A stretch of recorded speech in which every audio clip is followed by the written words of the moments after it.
Just 24 hours after Julia Gillard excommunicated embattled MP Craig Thomson from the Labor Party, a damning report has surfaced into his old union. It doesn't mention Craig Thomson directly, but it does detail allegations of extraordinary financial mismanagement at Mr Thomson's old political fiefdom, the East Branch of the Health Services Union. The report by QC Ian Temby says there were no formal contracts or tenders for a number of large supply agreements and no rules on credit card use. The Temby report has hijacked media attention tonight on another big day in federal politics. Correspondent Tommy Goodin reports from Canberra. This is the leaked interim report compiled by senior lawyer Ian Temby into the controversial East Branch of the Health Services Union. The report details $17 million worth of payments from the union to businesses with alleged financial connections to HSU boss Michael Williamson, allegedly granted without competing bids or formal contracts. The report also alleges $600,000 of annual credit card spending by union executives that fails to meet basic accounting standards. There are no guidelines on the use of the union's credit cards, the report says, noting that for matters such as entertainment, flowers, sundry purchases and the like, cardholders are not required to give any reason how the expenses incurred related to the union's operations. The report has come out at this stage because they want us to act on this, and we will be acting on this. Embattled former Labor MP and former HSU boss Craig Thomson has tonight issued a statement pointing out the report did not mention him by name and covered a period when he'd already left the union. I understand that Mr Williamson and Ms Jackson were responsible for the finances of the HSU East at this time.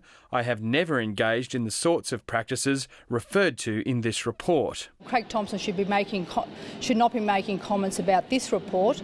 Craig Thomson should be making comments about his conduct. Mr Thomson continues to deny allegations he misused a union credit card to pay for escort services when he was the boss of the HSU East. And the Prime Minister's continuing to explain her decision over the weekend to exile him from the Labor Party. It's a judgment call and I made it. Do you regret saying so many times that Craig Thomson had your full confidence? Look, I'm not going to canvass issues in the past. I made a decision yesterday. It's the right decision. And Julia Gillard was again forced to pledge that she'll be leading Labor to the next election. Will you concede that there is again leadership chatter in your caucus?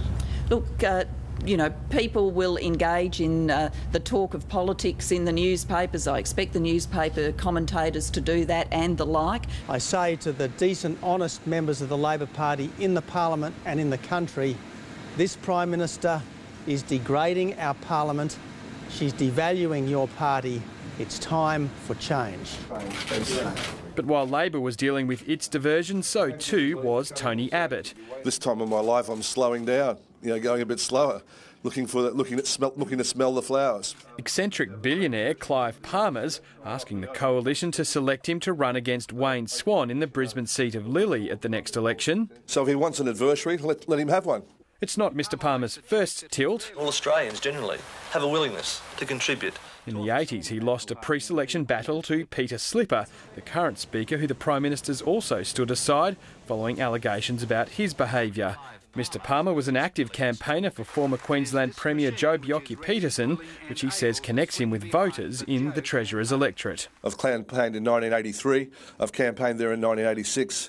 I've talked to the people, I understand their problems and their needs. He last visited the electorate of Lilly in 1986, thereby indicating not a close connection, but the closest he gets to it usually is when he flies into Brisbane Airport on his jet. But whether there's a real political opening for Mr Palmer, I was going to shut the door. See you later. It's highly doubtful. I was as surprised as everyone else at the announcement today. Tony Abbott's already poured cold water on the idea. We need a grassroots candidate, and I'm confident that that's what will be delivered. So you're suggesting Clive Palmer's not? Now, I've dealt with that issue. If there are any other issues, we'll push on. Okay? Look, Clive's a character, and I think I've said what needs to be said. Somewhere amongst all the diversions today was an actual policy announcement. The Prime Minister says she's bringing forward federal funding for the proposed National Disability Insurance Scheme. People with disabilities have waited a long time for change. We can get on with this and we should get on with it. Mr Abbott's telling the disabled and their carers that they can count on him to support the government. When it comes to the National Disability Insurance Scheme, I am Dr. Yes. But others in the coalition are less positive. For someone on $67,000 a year, it's roughly an extra $1,000 a year in tax. And the Shadow Treasurer is not backing the government's announcement to bring the scheme forward. It sounds to me like the dying days of a government, where they make big heroic announcements about massive programs and they won't tell you how they're going to pay for it. Some details of that, says the Prime Minister, will be in next week's budget. Tom Eagleton, Lateline.